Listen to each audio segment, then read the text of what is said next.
The Risk of Gradual Disempowerment from AI by Zvi Maushowitz, February 5, 2025. The baseline scenario as AI becomes AGI becomes ASI, artificial superintelligence. If nothing more dramatic goes wrong first and even we successfully solve alignment of AI to a given user and developer, is the gradual disempowerment of humanity by AIs, as we voluntarily grant them more and more power in a vicious cycle, after which AIs control the future and an ever-increasing share of its real resources. It is unlikely that humans survive it for long. This gradual disempowerment is far from the only way things could go horribly wrong. There are various other ways things could go horribly wrong earlier, faster, and more dramatically, especially if we indeed fail at alignment of ASI on the first try. Gradual disempowerment, it still is a major part of the problem, including in worlds that would otherwise have survived those other threats. And I don't know of any good proposed solutions to this. All known options seem horrible, perhaps unthinkably so. This is especially true as the kind of anarchist who one rejects on principle any collective method by which humans might steer the future. I've been trying to say a version of this for a while now, with little success. We finally have a good paper, so I'm very happy that Jan Kulveit, Raymond Douglas, Nora Ammon, Dager Turan, David Kruger, and David Duveneau have taken a formal crack at it, and their attempt seems excellent all around. AI risk scenarios usually portray a relatively sudden loss of human control to AIs, outmaneuvering individual humans and human institutions due to a sudden increase in AI capabilities or a coordinated betrayal. However, we argue that even an incremental increase in AI capabilities, without any coordinated power-seeking, poses a substantial risk of eventual human disempowerment. This loss of human influence will be centrally driven by having more competitive machine alternatives to humans in almost all societal functions, such as economic labor, decision-making, artistic creation, and even companionship. Note that gradual disempowerment is a lot like slow takeoff. We are talking gradual compared to the standard scenario, but in terms of years, we're not talking that many of them. The same way a slow takeoff can be as short as a handful of years from now to AGI or even ASI. The Phase 2 problem. One term I tried out for this is the Phase 2 problem, as in Phase 1 we have to solve alignment, defend against sufficiently catastrophic misuse, and prevent all sorts of related failure modes. If we fail at Phase 1, we lose. If we win at Phase 1, however, we don't win yet. We proceed to and get to play Phase 2. In Phase 2, we need to establish an equilibrium where 1. AI is more intelligent, capable, and competitive than humans by an increasingly wide margin in essentially all domains. 2. Humans retain effective control over the future, or, alternatively, we can accept and plan for disempowerment, for a future that humans do not control, and try to engineer a way that this is still a good outcome for humans and for our values, which isn't impossible. Succession doesn't automatically have to mean doom, but having it not mean doom seems super hard and not the default outcome in such scenarios. If you lose control in an unintentional way, your chances look especially terrible. A gradual loss of control of our own civilization might sound implausible. Hasn't technological disruption usually improved aggregate human welfare? We argue that the alignment of societal systems with human interests has been stable only because of the necessity of human participation for thriving economies, states, and cultures. Once this human participation gets displaced by more competitive machine alternatives, our institutions' incentives for growth will be untethered from a need to ensure human flourishing. Decision-makers at all levels will soon face pressures to reduce human involvement across labor markets, governance structures, cultural production, and even social interactions. Those who resist these pressures will eventually be displaced by those who do not. This is the default outcome of Phase 2. At every level, those who turn things over to the AIs and use AIs more and cede more control to AIs win at the expense of those who don't. But their every act cedes more control over real resources and the future to AIs that operate increasingly autonomously, often with maximalist goals like make the most money, competing against each other. Quickly, the humans lose control over the situation, and also an increasing portion of real resources, and then soon there are no longer any humans around. Coordination is hard. Still, wouldn't humans notice what's happening and coordinate to stop it? Not necessarily. What makes this transition particularly hard to resist is that pressures on each societal system bleed into the others. For example, we might attempt to use state power and cultural attitudes to preserve human economic power. However, the economic incentives for companies to replace humans with AI will also push them to influence states and culture to support this change, using their growing economic power to shape both policy and public opinion, which will in turn allow those companies to accrue even greater economic power. If you don't think we can coordinate to pause AI capabilities development, how the hell do you think we are going to coordinate to stop AI capabilities deployment in general? That's a way harder problem. Yes, you can throw up regulatory barriers, but nations and firms and individuals are competing against each other and working to achieve things. If the AI has the better way to do that, how do you stop them from using it? Stopping this from happening, even in advance, seems like it would require coordination on a completely unprecedented scale, and far more restrictive and ubiquitous interventions than it would take to prevent the development of those AI systems in the first place. And once it starts to happen, things escalate quickly. Once AI has begun to displace humans, existing feedback mechanisms that encourage human influence and flourishing will begin to break down. For example, states funded mainly by taxes on AI profits instead of their citizens' labor will have little incentive to ensure citizens' representation. I don't see the taxation representation link as that crucial here. Remember Romney's ill-considered remarks about the 47%? But also regular people already don't have much effective sway. And what sway they do have follows roughly, if not purely from the barrel of a gun, at least from "what are you going to do about it, punk?" And one of the things the punks can do about it, in addition to things like strikes or rebellions or votes, is to not be around to do the work. The system knows it ultimately does need to keep the people around to do the work, or else. For now. Later, it won't. The AIs will have all the leverage, including over others that have the rest of the leverage, and also be superhumanly good at persuasion and everything else relevant to this discussion. This won't go well. This could occur at the same time as AI provides states with unprecedented influence over human culture and behavior, which might make coordination amongst humans more difficult, thereby further reducing humans' ability to resist such pressures. We describe these and other mechanisms and feedback loops in more detail in this work. Even successful technical solutions do not solve this. Most importantly, current proposed technical plans are necessary but not sufficient to stop this. Even if the technical side fully succeeds, no one knows what to do with that.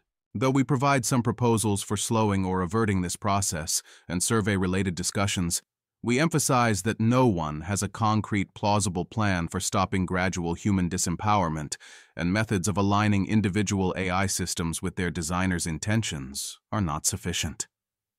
Because this disempowerment would be global and permanent, and because human flourishing requires substantial resources in global terms, it could plausibly lead to human extinction or similar outcomes.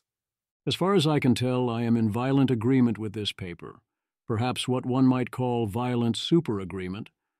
I think the paper's arguments are stronger than this, and it does not need all its core claims. The 6 core claims. Our argument is structured around 6 core claims. 1. Humans currently engage with numerous large-scale societal systems, e.g., governments, economic systems, that are influenced by human action, and in turn, produce outcomes that shape our collective future. These societal systems are fairly aligned. That is, they broadly incentivize and produce outcomes that satisfy human preferences. However, this alignment is neither automatic nor inherent. Not only is it not automatic or inherent, the word broadly is doing a ton of work. Our systems are rather terrible rather often at satisfying human preferences. Current events provide dramatic illustrations of this, as do many past events. The good news is there is a lot of ruin in a nation at current tech levels, a ton of surplus that can be sacrificed. Our systems succeed because even doing a terrible job is good enough. 2. There are effectively two ways these systems maintain their alignment: through explicit human actions, like voting and consumer choice, and implicitly through their reliance on human labor and cognition. The significance of the implicit alignment can be hard to recognize because we have never seen its absence. Yep, I think this is a better way of saying the claim from before. 3. If these systems become less reliant on human labor and cognition, that would also decrease the extent to which humans could explicitly or implicitly align them. As a result, these systems, and the outcomes they produce, might drift further from providing what humans want. Consider this as soft petting, and something about the way they explained this feels a little off or non-central to me or something. But yeah, the fact that humans have to continuously cooperate with the system, on various levels, and be around and able to serve their roles in the system on various levels are key constraints.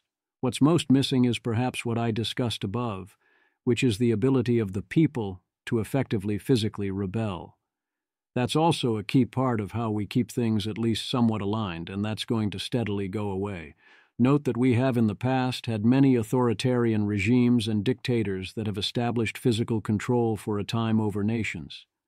They still have to keep the people alive and able to produce and fight and deal with the threat of rebellion if they take things too far. But beyond those restrictions, we have many existence proofs that our systems periodically end up unaligned despite needing to rely on humans quite a lot. 4. Furthermore, to the extent that these systems already reward outcomes that are bad for humans, AI systems may more effectively follow these incentives, both reaping the rewards and causing the outcomes to diverge further from human preferences. AI introduces much fiercer competition and related pressures, and takes away various human moderating factors and clears a path for stronger incentive following. There's the incentives matter more than you think among humans, and then there's incentives mattering among AIs, with those that underperform losing out and being replaced. 5. The societal systems we describe are interdependent, and so misalignment in one can aggravate the misalignment in others. For example, economic power can be used to influence policy and regulation, which in turn can generate further economic power or alter the economic landscape. Again, yes, these problems snowball together, and in the AI future, essentially all of them are under such threat. 6. If these societal systems become increasingly misaligned, especially in a correlated way, this would likely culminate in humans becoming disempowered, unable to meaningfully command resources or influence outcomes. With sufficient disempowerment, even basic self-preservation and sustenance may become unfeasible. Such an outcome would be an existential catastrophe. I strongly believe that this is the baseline scenario for worlds that make it out of Phase 1 and don't otherwise lose earlier along the path. Hopefully they've explained it sufficiently better and more formally and credibly than my previous attempts, such that people can now understand the problem here. Given Tyler Cowen's reaction to the paper, perhaps there is a seventh assumption worth stating explicitly. I say this elsewhere, but I'm going to pull it forward. 7. Not explicitly in the paper. AIs and AI-governed systems will increasingly not be under de facto direct human control by some owner of the system. They will instead increasingly be set up to act autonomously, as this is more efficient. Those who fail to allow the systems tasked with achieving their goals, at any level, be it individual, group, corporate, or government, will lose to those that do this. If we don't want this to happen, we will need some active coordination mechanism that prevents it, and this will be very difficult to do. Note some of the things that this scenario does not require. 1. The AIs need not be misaligned. 2. The AIs need not disobey or even misunderstand the instructions given to them. 3. The AIs need not turn on us or revolt. 4. The AIs need not collude against us. Proposed mitigations are insufficient. What can be done about this? They have a section on mitigating the risk. They focus on detecting and quantifying human disempowerment and designing systems to prevent it. A bunch of measuring is proposed, but if you find an issue, then what do you do about it? First, they propose limiting AI influence 3 ways. 1. A progressive tax on AI-generated revenues to redistribute to humans. That is presumably a great idea past some point, especially given that right now we do the opposite with high-income taxes. We'll want to get rid of income taxes on most or all human labor. B. But also won't all income essentially be AI's one way or another? Otherwise, can't you disguise it since humans will be acting under AI direction? How are we structuring this taxation? C. What is the political economy of all this, and how does it hold up? D. It's going to be tricky to pull this off, for many reasons, but yes, we should try. 2. Regulations requiring human oversight for key decisions, limiting AI autonomy in key domains, and restricting AI ownership of assets and participation in markets. This will be expensive, be under extreme competitive pressure across jurisdictions, and very difficult to enforce. Are you going to force all nations to go along? How do you prevent AIs online from holding assets? Are you going to ban crypto and other assets they could hold? B. What do you do about AIs that get a human to act as a sock puppet, which many no doubt will agree to do? Aren't most humans going to be mostly acting under AI direction anyway, except being annoyed all the time by the extra step? C. What good is human oversight of decisions if the humans know they can't make good decisions and don't understand what's happening, and know that if they start arguing with the AI or slowing things down, and they are the main speed bottleneck often, they likely get replaced? D. And so on. And all of this assumes you're not facing true ASI and have the ability to even try to enforce your rules meaningfully. 3. Cultural norms supporting human agency and influence and opposing AI that is overly autonomous or insufficiently accountable. A. The problem is those norms only apply to humans and are up against very steep incentive gradients. I don't see how these norms hold up unless humans have a lot of leverage to punish other humans for violating them in ways that matter, and also have sufficient visibility to know the difference. Then they offer options for strengthening human influence. A lot of these feel more like gestures that are too vague, and none of it seems that hopeful, and all of it seems to depend on some kind of baseline normality to have any chance at all. 1. Developing faster, more representative, and more robust democratic processes. 2.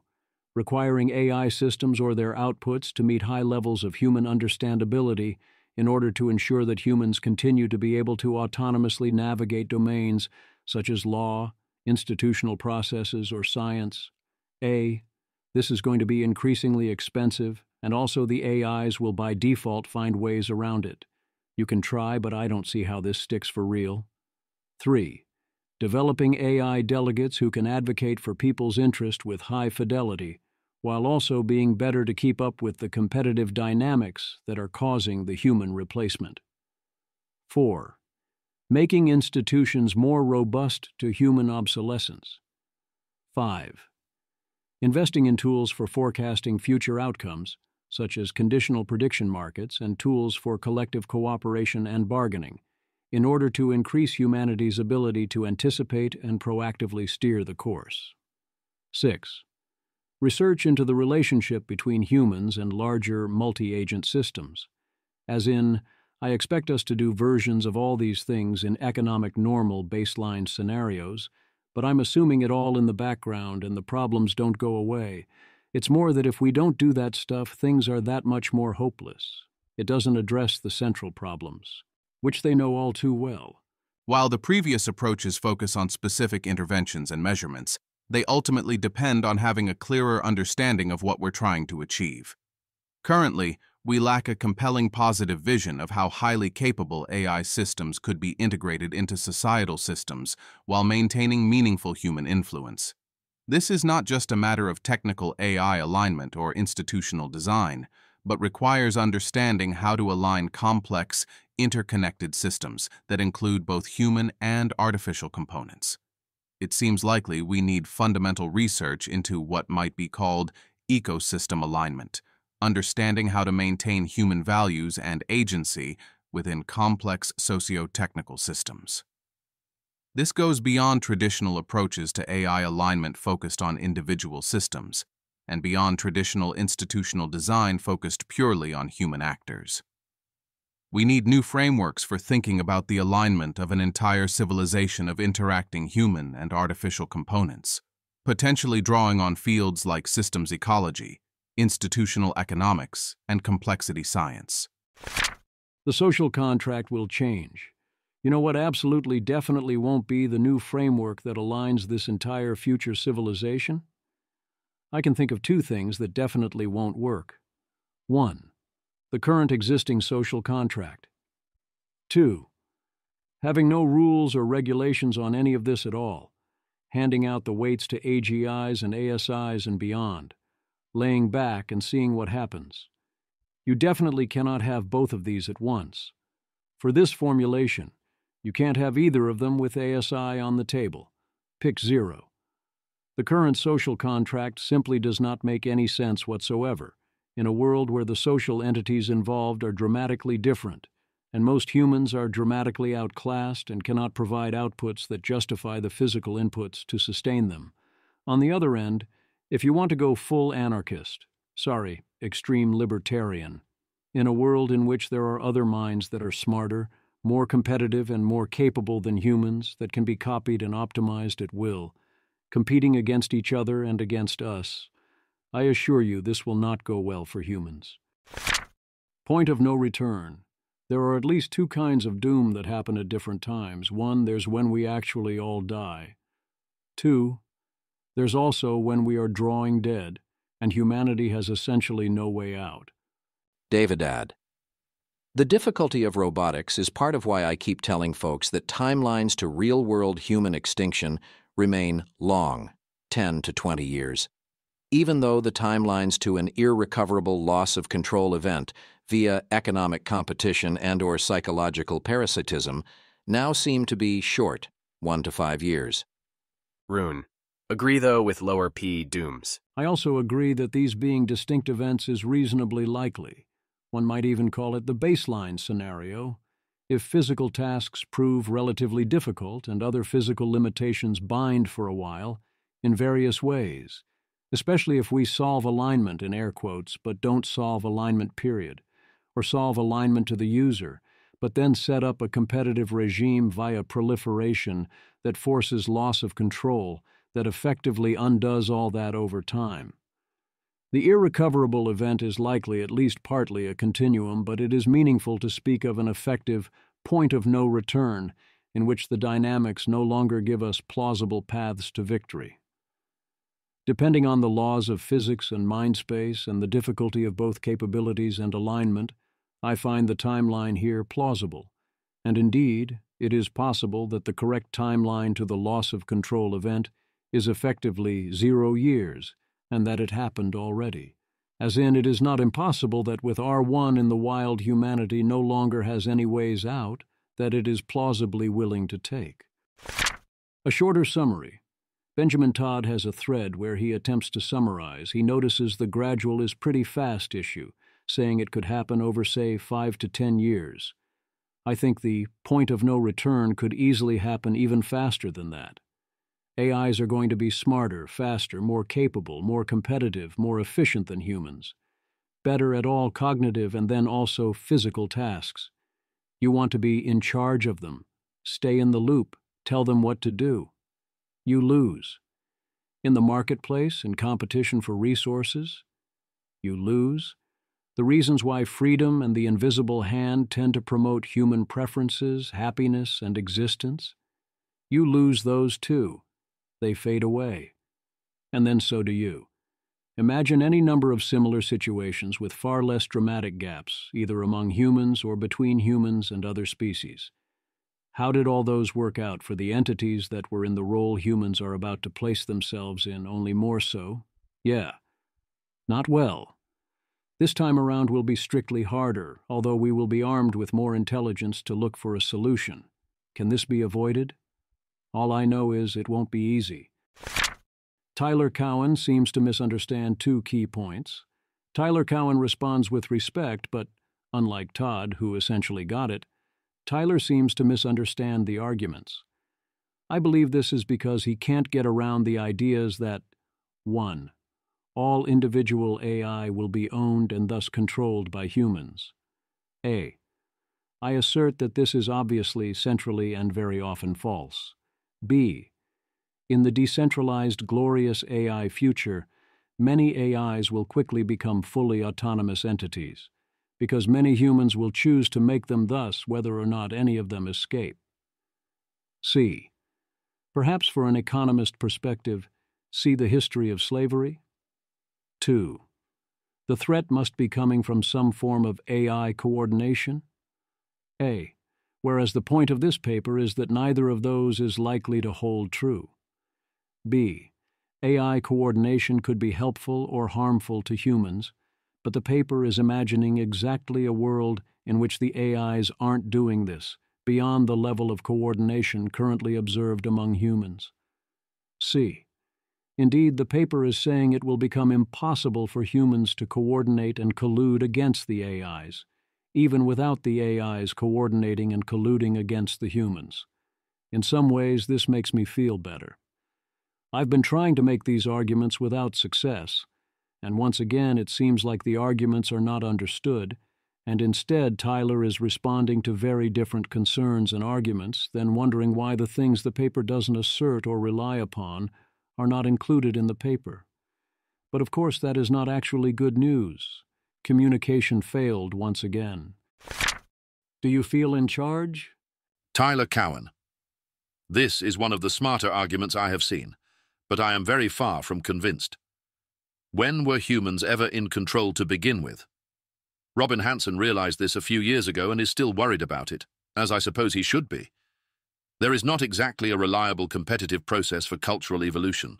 Boo-hoo. Humans were, at least until recently, the most powerful optimizers on the planet.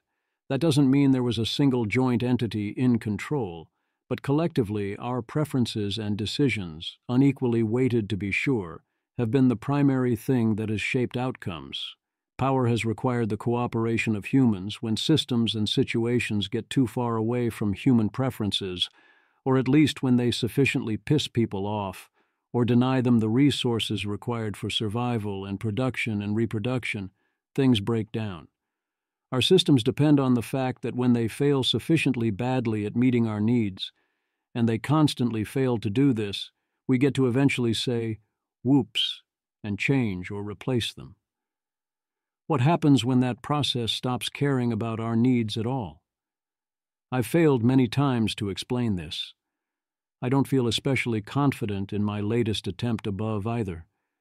The paper does it better than at least my past attempts, but the whole point is that the forces guiding the invisible hand to the benefit of us all, in various senses, rely on the fact that the decisions are being made by humans, for the benefit of those individual humans, which includes their preference for the benefit of various collectives and others.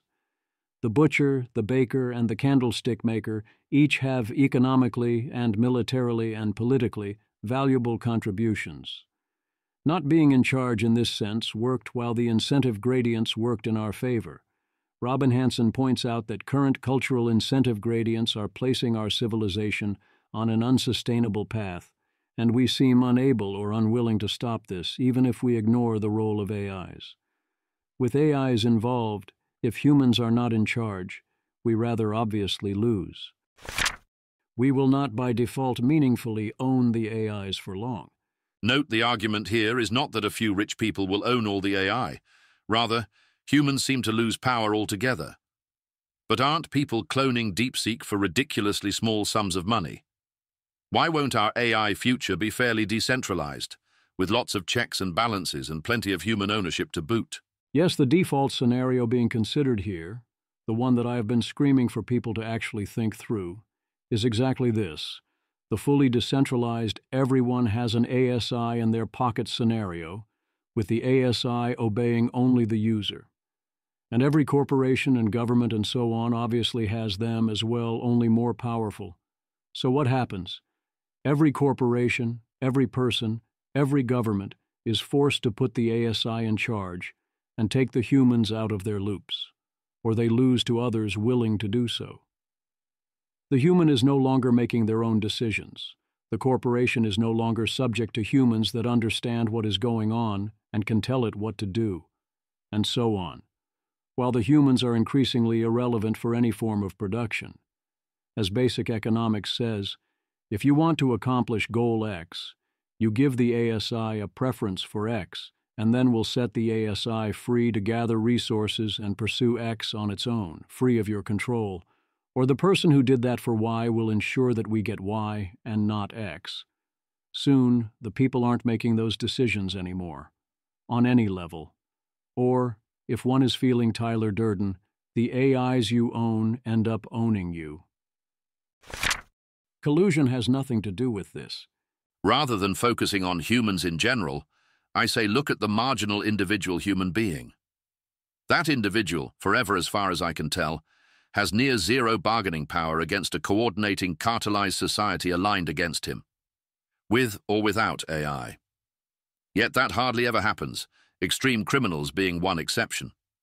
There simply isn't enough collusion to extract much from the non-criminal, potentially vulnerable lone individuals. This has nothing to do with the paper as far as I can tell. No one is saying the AIs in this scenario are even colluding, let alone trying to do extraction or cartelization. Not that we don't have to worry about such risks, they could happen, but the entire point of the paper is that you don't need these dynamics. Once you recognize that the AIs will increasingly be on their own, autonomous economic agents not owned by any human, and that any given entity with any given goal can best achieve it by entrusting an AI with power to go accomplish that goal, the rest should be clear. Alternatively, 1. By Tyler's own suggestion, the humans were never in charge. Instead, the aggregation of the optimizing forces and productive entities steered events, and under previous physical and technological conditions and dynamics between those entities, this resulted in beneficial outcomes, because there were incentives around the system to satisfy various human preferences. 2. When you introduce these AIs into this mix, this incentive gradually falls away, as everyone is incentivized to make marginal decisions that shift the incentives being satisfied to those of various AIs. I do not in this paper see a real argument that a critical mass of the AIs are going to collude against humans. It seems already that AIs in China and AIs in America are unlikely to collude much with each other. Similarly, the evil rich people do not collude with each other all that much either, much less across borders. Again, you don't see this because it isn't there. That's not what the paper is saying. The whole point of the paper is that such collusion is a failure mode that is not necessary for existentially bad outcomes to occur. The paper isn't accusing them of collusion except in the sense that people collude every day, which of course we do constantly. But there's no need for some sort of systematic collusion here, let alone across borders, which I don't think even get mentioned.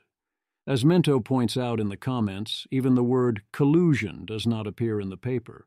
The baseline scenario does not involve collusion or any coalition against humans. If humans do not successfully collude, they lose all control. Indeed, the only way we have any influence over events in the long run is to effectively collude against AIs, which seems very hard to do. I feel if the paper made a serious attempt to model the likelihood of worldwide AI collusion, the results would come out in the opposite direction. So, to my eye, checks and balances forever is by far the more likely equilibrium. AIs being in competition like this against each other makes it harder rather than easier for the humans to make it out of the scenario alive, because it means the AIs are, in the sense that Tyler questions if humans were ever in charge, not in charge either. So how do they protect against the directions the laws of physics point towards? Who or what will stop the thermodynamic god from using our atoms, or those that would provide the inputs for us to survive, for something else? One can think of it as the AIs will be to us as we are to monkeys or rats or bacteria, except soon with no physical dependencies on the rest of the ecosystem. Checks and balances forever, between the humans does not keep monkeys alive or give them the things they want. We keep them alive because that's what many of us we want to do, and we live sufficiently in what Robin Hanson calls the dream time to do it. Checks and balances among AIs won't keep us alive for long either, no matter how it goes, and most systems of checks and balances break when placed under sufficient pressure or when put sufficiently out of distribution, with in-context short half-lives. Similarly, there are various proposals, not from Tyler, for succession, of passing control over to the AIs intentionally, either because people prefer it, as many do, or because it is inevitable regardless, so managing it would help it go better. I have yet to see such a proposal that has much chance of not bringing about human extinction, or that I expect to meaningfully preserve value in the universe. As I usually say, if this is your plan, please speak directly into the microphone. The odds are against us and the situation is grim. The first step is admitting you have a problem. Step 2 remains question marks.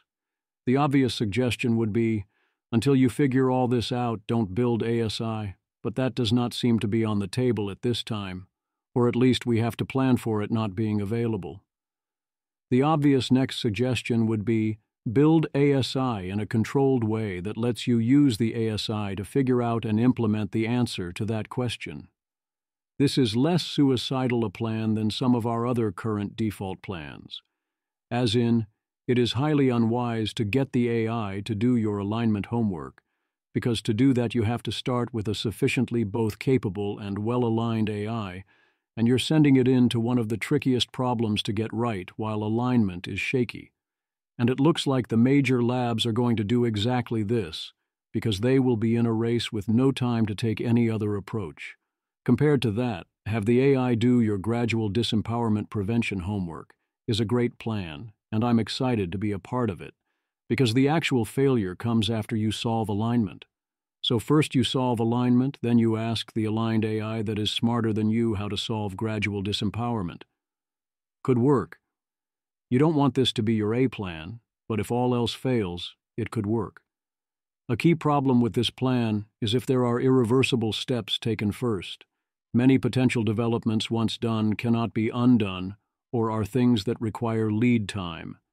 If, for example, we make AGIs or ASIs generally available, this could already dramatically reduce our freedom of action and set of options. There are also other ways we can outright lose along the way before reaching this problem. Thus, we need to worry about and think about these problems now, not kick the can down the road. It's also important not to use this as a reason to assume we solve our other problems. This is very difficult. People have a strong tendency to demand that you present them with only one argument, or one scenario, or one potential failure. So I want to leave you with this as emphasis. We face many different ways to die. The good scenario is we get to face gradual disempowerment, that we survive in a good state, long enough for this to potentially do us in. We very well might not.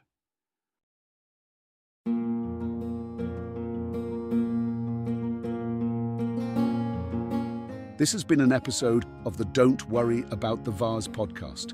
If you enjoyed this podcast, please visit thezv.substack.com to support the author. If you enjoy having AI-narrated episodes, please note this is a listener-supported podcast. To receive new posts and support the cost of creation, consider becoming a subscriber at dwatvpodcast.substack.com. Thanks for listening.